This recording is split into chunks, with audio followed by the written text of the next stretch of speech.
Halo, Assalamualaikum warahmatullahi wabarakatuh. Perkenalkan, nama saya Fitri Melani dengan NIM 2309322 dari kelas 2D PGSD. Di sini saya akan menjelaskan sejarah singkat mengenai lahirnya Pancasila, Undang-Undang Dasar, dan juga Bhinneka Tunggal Ika. Saya mengikuti perkuliahan pendidikan kewarganegaraan sekolah dasar. Saya mendapat cukup banyak ilmu, bukan hanya mengenai konsep-konsep dasar kewarganegaraan secara teoritis, tetapi juga mendapatkan cara menanamkan nilai-nilai moral, etika, dan juga tanggung jawab. Sejarah lahirnya Pancasila tidak terlepas dari peran Badan Penyelidik Usaha-Usaha Persiapan Kemerdekaan Indonesia atau BPUPKI yang melakukan sidang pertamanya pada tanggal 29 Mei sampai dengan 1 Juni 1945. Bertujuan merumuskan filsafat dasar dan bentuk negara Indonesia merdeka. Saat itu ada 3 tokoh yang menawarkan konsep Indonesia merdeka, yaitu Soekarno, Supomo, dan Muhammad Yamin. Dalam pidato Soekarno 1 Juni 1945 disampaikan dasar negara Indonesia. Pada tanggal 22 Juni 1945, Panitia 9 berhasil menyelesaikan suatu rumusan yang disebut dengan Piagam Jakarta. Sebelum disahkan, Piagam Jakarta pada sila pertama yang berbunyi, ketuhanan dan kewajiban menjalankan syariat Islam bagi pemeluk-pemeluknya, diubah menjadi ketuhanan yang Maha Esa. Pada tanggal 18 Agustus 1945, Panitia Persiapan Kemerdekaan Indonesia PPKI mensahkan dasar negara, yaitu Pancasila. Lahirnya Pancasila pada tanggal 1 Juni ini merujuk pada pidato Soekarno yang pertama kali menyebutkan Pancasila. Sejarah Bhinneka Tunggal Ika.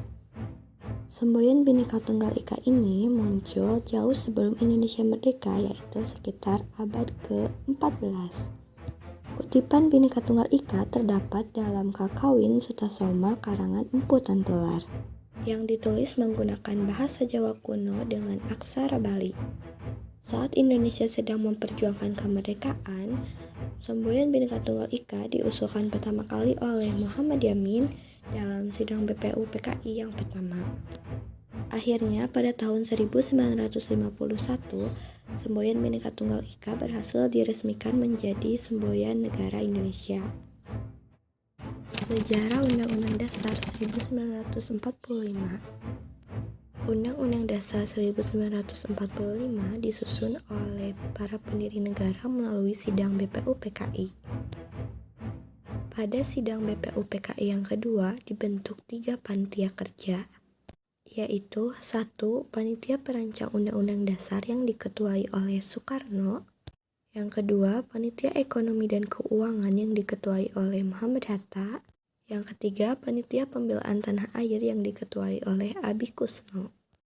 Pada tanggal 14 Juli 1945, BPUPKI melanjutkan rapatnya untuk menerima laporan dari Panitia Perancang Undang-Undang Dasar.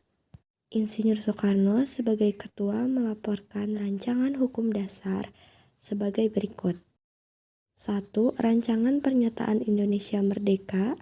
2. Rancangan Pembukaan Undang-Undang Dasar. Ketiga, Rancangan Batang Tubuh Undang-Undang Dasar yang terdiri atas 42 pasal.